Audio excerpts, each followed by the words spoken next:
If Donald Trump launches airstrikes against the Assad regime in Syria to punish it for using chemical weapons, Britain must participate. There are many naysayers among the populist left and right who share more in common than they'd care to admit. But a failure to act would allow a new precedent to be set that is too horrific to imagine. If Theresa May follows the recently invented convention of seeking Parliament's approval for action, she could lose. But there is no law that requires government to ask MPs. As our Commander-in-Chief, she can alone authorise military force, and she should do so. This would place us firmly in a broad Western alliance, whereas our absence would further isolate us and be seen as a sign of global weakness. We stand at a crossroads. Britain must uphold international law by deterring the use of chemical weapons anywhere, at any time. Getting Iraq wrong doesn't mean we simply cower from our duty while civilians are gassed with impunity. We must act.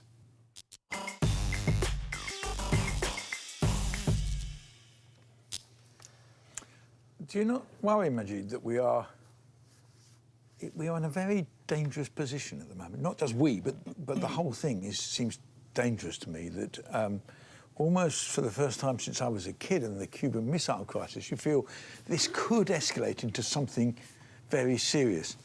And I'm not sure. I mean, let me just show you what Trump actually said. Here's his tweet. He said, Russia vows to shoot down any and all missiles fired at Syria. Get ready, Russia, because they will be coming nice and new and smart. You shouldn't be partners with a gas-killing animal who kills his people and enjoys it. Now, I'm not sure I want to be partnered with him. That's my problem. That you might be right, that if it happens, we may have to join him, but I don't think anyone has thought through what are the implications of this and what could happen. And it seems to me the time for us to have acted is not now, it's 3 or 4 years ago. That's right, you're right, yeah. But do you not think we have to stand against chemical weapons becoming the norm in war? You know, for decades, we have fought to not have that as the case. And, you know, I get why, and I completely get what you're saying, and I get why after Iraq people don't want us to become involved in someone else's war. I completely get that. But we can't let memories of what happened there paralyse future foreign policy. You know, we have, as a country, you know, we have to act in defence of vital principles, you know, of human rights, of law and order. We can't let, you know, the pictures this week of those kids lying on a cold hospital floor with white foam coming out of their mouths, choking and dying. We can't stand idly by. And we've got footage of that. Can I just show you exactly what Carol's referring to? Let's have a look at this footage. Viewers may find this distressing, but here we see the children and the results of the alleged chemical attack on children. And I just think simply, Greg, that though it is a difficult decision, one must never go to any form of military action too easily. But if you see this footage, and precisely to Carol's point, what we cannot do is allow for precedents to be set in warfare that normalises the use of chemical weapons. Hold on, just to respond to your point, because you asked me a question at the beginning, that normalises the use of chemical weapons. I am worried, and it's for that same concern that I opposed the Iraq War, and always have opposed the Iraq War. But what I worry about is that in 2013, we had the option to try and stop this precedent being set in Syria. It went to Parliament, Parliament rejected it, and then Obama's infamous lead line was breached as a result.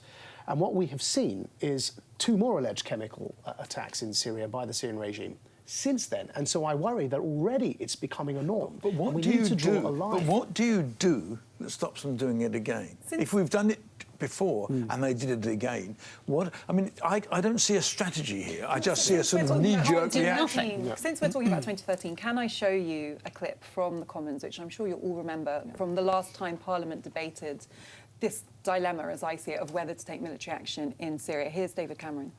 We can be as certain as possible that when we have a regime that has used chemical weapons on 14 occasions, that is most likely responsible for this large-scale attack, that if nothing is done, it will conclude that it can use these weapons again and again and on a larger scale and with impunity. We're not going to be supporting a government motion which was briefed this morning at setting out an in-principle decision to take military action. That would be the wrong thing to do. I think that the dilemma that you see playing itself out there is still the dilemma today. And you imagine there's not really anything you said that I disagree with, but there are a few things I have a problem with. And the first is that I don't think that the kind of action that Theresa May could take using her prerogative powers to launch military strikes against chemical weapons would be enough to make a meaningful difference in the long term. I think it would need to be part of, as Greg said, a broader strategy and a better thought-out approach. This is my worry about Trump, that chemical weapons, quite rightly, are this emotional trigger that makes everyone want to act. The reality is that Assad has been killing Syrian civilians, including children, for the last 7 years. Hundreds of thousands have died. This is not a new problem. We haven't. But it is a new form of warfare. We need to act not based on what makes Britain look good and strong, but based on what is going to help de-escalate this crisis, not escalate it. And I really fear that pouring more force into that region without a proper plan is actually going to have the reverse effect. And if we all want the best thing for Syrian people, I think we need to be rational about our approach. I just say I'm very happy that we are all debating this with a heavy heart, because no one should sort of take any military action so easily. But but Nick wants to come in. We've played enough clips. I'm just going to read to you what the Prime Minister has said. Just the first line. All the indications are that the Syrian regime was responsible. All the indications are. There is a very strong field of thought that as he was so close to taking that part of Syria, why the hell did he need to deploy chemical weapons? Is it actually a reverse by ISIS, who are responsible for anything, to prompt it So we've got to be very, very careful. I don't think we do anything until we get inspectors in there. I really don't. And then what are you seeking to do, Maajid? Is it a rap across the knuckles? Because we did it the US Tomahawks did it a year ago. It achieved absolutely nothing. If it is Assad, because he's going... Are you talking about something bigger than that? Because be very, very cautious. Because if we do something bigger than that, likely Russians will get killed. But once you start killing Russians, then you're in a whole different place. But can I just say, don't you think that by doing nothing, we emboldened Russian intervention? We emboldened it. We let it happen. Get the inspectors in. So to your point on that note, first of all, the Russians already have secured the area. So if the inspectors get there, and they want to get there, they will get there under Russian military supervision. And that's part of the problem, that the entire area that was struck, Duma, was sealed off by the Syrian regime and the Russians. We can never really get to that area, the affected area, without the interference of the Russian military having already taken place. And to your other point, I mean, look, this is already escalated. I really do appreciate that people are worried about escalation, but we have to caveat that with another point, that the Syrian regime, its Iranian and Hezbollah backers and its Russian backers have been escalating the crisis for many years now. But you know what, Maajid, and we've been worried and cautiously trying to de-escalate. You're out of step with the public. The Times did a survey this morning with YouGov. That's the definition of leadership. 20% of people say absolutely, absolutely. Which is why I don't think it should go to Parliament. Over 40% say not in my name. Indeed. The British public haven't got the appetite for this. Precisely what happened in... That doesn't necessarily mean the public are right. That's right, No, it doesn't. I mean, my problem with it is, if you just... what do you do, and where does it take you to? Well, what's the end game? What's the end game? Because just stopping a few bombs and blowing up a few airports, and then you go back to... You'll do it again. Now, nobody wants to do this without a strategy. So to our first point, of course, we need a strategy, we need to learn lessons, and we need to make sure they're implemented. But that's where this gets really difficult, because I think everyone would agree it's better to have a strategy. What is the strategy going to be? Are we talking about regime change, ultimately? What do we have to offer that's a better alternative than Assad? You know, who is going to end up in control of Syria, and what is that going to mean for the region and the world? And these are the dilemmas here, that there is no good option. And I can't see, in the absence of some kind of negotiated future that would be viable, I think what we need that to taking down Assad or striking...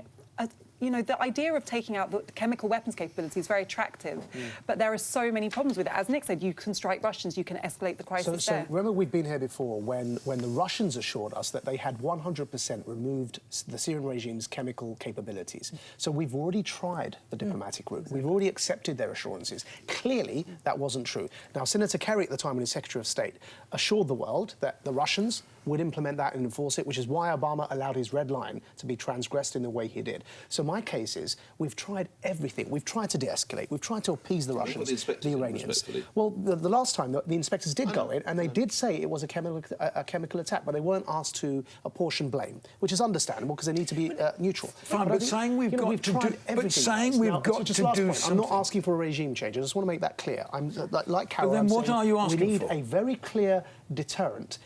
Because Putin, and this is the last thing I'll say, is trying to change the rules of the game. He's trying to make it acceptable in the international order to use chemical weapons, and he did it right here in our country, in Salisbury. So we cannot let that precedent be set. We are partly to blame for this, because in 2013, you quite rightly said we had the chance to do this, as did the US. And had we acted back then, we wouldn't have had to act quite so aggressively back then, but perhaps it would have stopped some of the chemical atrocities that have already happened. But it didn't. It emboldened Russia and it emboldened Assad because he felt invincible. So had we all of us acted back then, had the world acted back then, and the UN is never going to be able to act because Russia is always going to block any vote. So we can say we don't know what we're going to do, but can we sit idly by and let this keep on happening?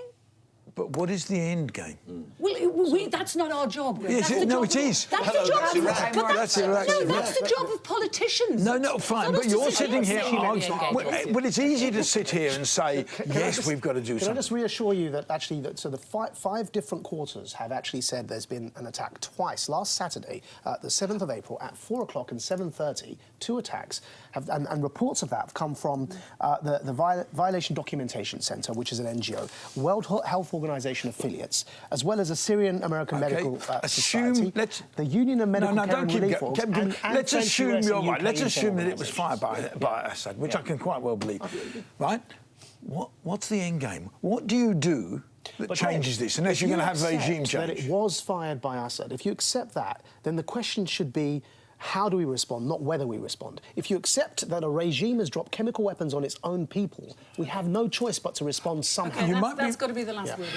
We got to move on. We could argue about this. Thanks, Carol, I got the last word there. No, you always do. Okay.